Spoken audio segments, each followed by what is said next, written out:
bonjour, je suis très heureux de vous retrouver ce matin, parler de l'actualité de la crypto-monnaie et du monde merveilleux de la blockchain. Alors ce matin, nous allons parler d'un nouveau narratif qui n'est pas encore connu du grand public, c'est pas connu de la masse d'abord. Alors ce nouveau narratif, c'est DeepIn. C'est quoi DeepIn? Quelles sont ses implications dans ce marché qui est en train de faire son petit bonhomme de chemin. Alors vous allez tout savoir aujourd'hui sur ce nouveau narratif qui a aussi quelque chose à nous apporter dans ce bull market qui arrive. Après nous allons faire une excursion aussi vers BlackRock, parce que dans quelques jours, une décision doit être prise par rapport aux ETF. Nous allons faire une petite excursion auprès de BlackRock. Peut-être bien aussi, on pourra parler aussi des Binance avec ces nombreux utilisateurs qui ne font que grossir. Alors pour ceux qui viennent de nous prendre en marche, activez les cloches de notification, abonnez-vous pour ne rien rater des prochaines vidéos.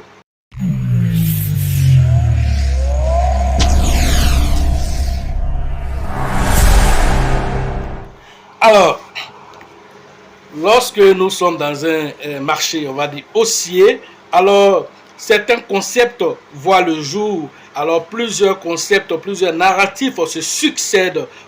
Au cours de ces différents bull markets en 2017, il y a eu le concept des ICO, Initial Coin Offering, qui était vraiment bullish à cette période-là. En 2021, nous avons eu les mêmes coins, en l'occurrence Shiba qui a été la crypto-monnaie la plus médiatisée de l'année 2021, selon les données de CoinMarketCap. Alors on a eu aussi dans la même période aussi les métavers, toujours dans la même année de 2021. Alors de métavers, nous avons parlé brièvement aussi de l'intelligence artificielle. Alors ce bull market qui est en train de pointer du nez, pour 2024-2025, alors plusieurs narratifs aussi se succèdent. Les mêmes coins encore sont encore là. Les mêmes coins qui ont fait vraiment l'apologie de certaines crypto-monnaies et qui ont permis à certaines crypto-monnaies de se hisser dans les top 20 tels que Shiba. Alors ces mêmes coins-là sont toujours d'actualité dans ce narratif. Après les mêmes coins, il y a plusieurs autres narratifs tels que l'intelligence artificielle. On parle aujourd'hui aussi des Real World Access.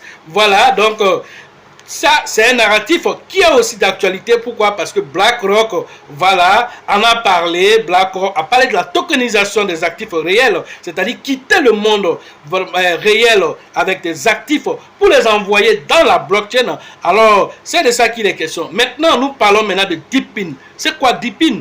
Alors DeepIn, quant à lui, alors c'est un réseau d'infrastructures physiques décentralisé. Voilà tout simplement la définition. Mais quelles sont ses implications dans ce bull market? Parce que c'est un nouveau narratif qui n'est pas, on va dire, maîtrisé par le grand public. Alors par la suite, il est de notre devoir quand même d'informer notre communauté ici pour dire il y a un nouveau narratif avec lequel aussi il faut compter dans vos différentes recherches. Alors les DeepIn utilisent la blockchain pour créer des réseaux où chaque participant contribue à l'essor du réseau, à l'amélioration du réseau, et dans cette collectivité, alors toute personne aussi bénéficie en retour aussi, par exemple, d'un token. Voilà un peu ce qu'il faut comprendre. Alors cela s'appuie beaucoup sur des infrastructures physiques, ça peut être virtuel, mais des infrastructures certainement physiques, mais basées sur la décentralisation. La décentralisation, pourquoi? Parce que il existe pas mal de monopoles qui contrôlent la finance traditionnelle.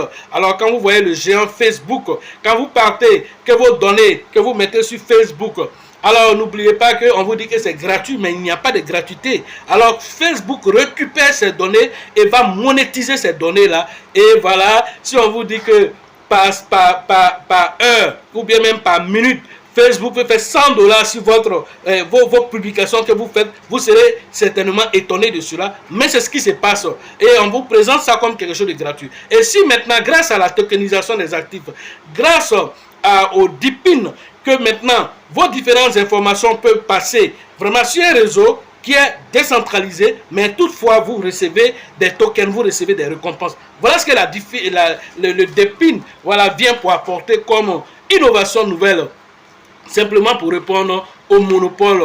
Voilà ce modèle qui est aujourd'hui dépassé. Alors, quand c'est ainsi, alors plusieurs infrastructures physiques vont voir le jour, plusieurs infrastructures physiques peuvent intéresser. Quand on regarde, voilà, les infrastructures qui seront beaucoup utilisées, ce sont ce qu'on appelle les CPU et les GPU. Alors, comprenez la GPU ici, unité de traitement graphique. Pourquoi? Parce que lorsque on veut par exemple lancer un jeu en ligne, c'est un jeu vidéo, on a besoin de beaucoup de données. Et ces données-là, pour que le jeu soit immersif, interactif, alors le jeu a besoin d'avoir pas mal d'informations. Alors ces informations-là, alors on peut passer par les GPU pour avoir ces informations plus facilement parce qu'ils traitent de façon simultanée plusieurs données en même temps. Alors tous ces GPU-là sont partis de ce qu'on appelle les DeepIn. Voilà, donc il y a plusieurs blockchains qui interagissent en passant par les GPU. Pourquoi? Et vont permettre en ce moment à toi et moi d'interagir dans le réseau, mais tout en ayant des récompenses. Alors c'est le cas de Render qui permet, comment on appelle, d'utiliser les GPU. On va dire, comment on appelle, lorsque les GPU sont lancés, alors la partie qui est inactive, alors ils vont louer ça. Voilà, grâce à cette technologie de Render, lui te permet de louer ça voilà, à tous les participants du réseau, voilà, moyennant un autre token, voilà, qui est derrière comme récompense. Alors, les données ne sont pas stockées dans un serveur quelque part, les données ne sont pas stockées dans un cloud quelque part qui est centralisé, mais les données appartiennent au réseau général. Et tout participant qui a une carte graphique, qui veut, voilà, la partie qui n'est pas utilisée dans sa carte, veut mettre à disposition de la communauté, un artiste qui est en train de créer de la valeur ajoutée en créant peut-être un NFT ou bien en créant un jeu vidéo, peut avoir besoin de capacité de stockage. Alors, au lieu d'aller, comment on appelle, louer des serveurs assez chers, alors il rentre dans le réseau Render et il va vraiment aller se servir de la décentralisation du réseau, et par la suite, le fournisseur qui est derrière aussi reçoit des tokens. Et donc, voilà un peu une autre technologie qui peut apporter, voilà, dans, voilà, ce nouveau narratif. Alors, c'est ce qu'il faut comprendre à travers ceci. Alors, plusieurs blockchains aussi interagissent dans ce domaine-là déjà. Alors, quand on parle d'infrastructure blockchain ici, on peut parler de Polkadot qui permet de faire ce qu'on appelle l'interopérabilité des blockchains, permettant à plusieurs blockchains d'interagir entre elles. Mais à chaque blockchain aussi, il y a des utilisateurs, et ces utilisateurs aussi peuvent aussi profiter de tout ce qui est interaction entre les différents blockchains. On peut parler de Filecoin. Filecoin qui est quoi? Qui est un protocole aussi qui permet de faire le stockage aussi des données et de sécuriser tout en permettant vraiment de faire des transactions moins chères. Alors voilà aussi un autre protocole qui permet de pouvoir vraiment travailler avec ce qu'on appelle les CPU, voilà, tout en permettant aux utilisateurs de gagner en arrière-plan aussi quelque chose en participant à la décentralisation du réseau. On peut parler de Chainlink, Chainlink qui n'est plus à présenter, qui permet aussi de faire l'interopérabilité des blockchains. Il travaille aussi avec l'intelligence artificielle aussi. Il travaille aussi avec voilà, les autorités, on va dire les institutions, car il permet de prendre tout ce qui est dans la finance traditionnelle pour les déporter dans la blockchain. Alors Chainlink en tant qu'oracle, alors c'est l'un des meilleurs du marché. Voilà, c'est pourquoi TokenFi, voilà, aujourd'hui aussi qui est rentré aussi, qui peut être aussi cité comme étant qu'un DeepIn. Alors pourquoi? Parce qu'il travaille aujourd'hui dans ce qu'on appelle les RWA. TokenFi aussi a fait un partenariat avec voilà, Chainlink. Pourquoi? Pour pouvoir lancer son nouveau protocole, ce protocole qui permettra de faire la tokenisation des actifs. Voilà pas mal de projets qui vous permettent de pouvoir travailler. Centrifuge aussi, qui permet aussi d'utiliser l'intelligence artificielle pour connecter la finance traditionnelle avec la finance décentralisée. Voici pas mal de projets qui sont déjà DeepIn, qui sont en même temps RWA, qui sont en même temps dans l'intelligence artificielle. Voilà pas mal de choses que vous pouvez aller faire plus de recherches dessus. Mais voici un narratif qui va exploser au cours de voilà, ce bull market qui est en train de pointer du nous. Il y en a des centaines et des centaines de ce nouveau narratif. Nous n'allons pas pouvoir tout donner ici. Alors, en formation par derrière, alors d'autres détails seront donnés, voilà, aux différents voilà, les étudiants qui seront à la formation pour pouvoir profiter, capitaliser toutes les informations qu'ils pourront vraiment prendre voilà, des différentes formations et tirer les épingles du jeu. Quels sont les différents projets sur lesquels il va falloir, parce qu'un projet peut être cité d'IPIN, mais un projet peut ne pas exploser.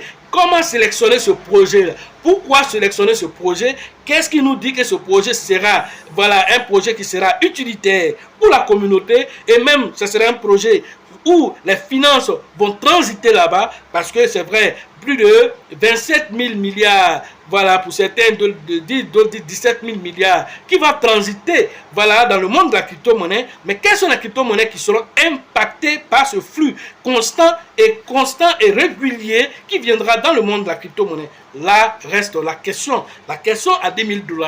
Et cette question aura sa réponse dans les différentes formations que nous faisons, car nous rentrons plus en détail ici pour pouvoir donner l'information aux gens. Alors nous allons terminer peut-être en donnant nos projets que vous connaissez déjà même d'ailleurs. Alors c'est VeChain qui est une blockchain qui permet de faire, comme on appelle, la traçabilité, et puis profite aussi pour aider aussi à travailler dans tout ce qu'on appelle le processus d'approvisionnement, la chaîne d'approvisionnement. C'est ce que comment on appelle VeChain fait en tant que technologie. Alors il fait partie non seulement de l'intelligence artificielle, mais en même temps il est DePIN, car à partir de son réseau, vous pouvez aussi, voilà, avoir aussi des tokens VET. VET, pourquoi? Parce que, voilà, vous participez à la croissance du réseau.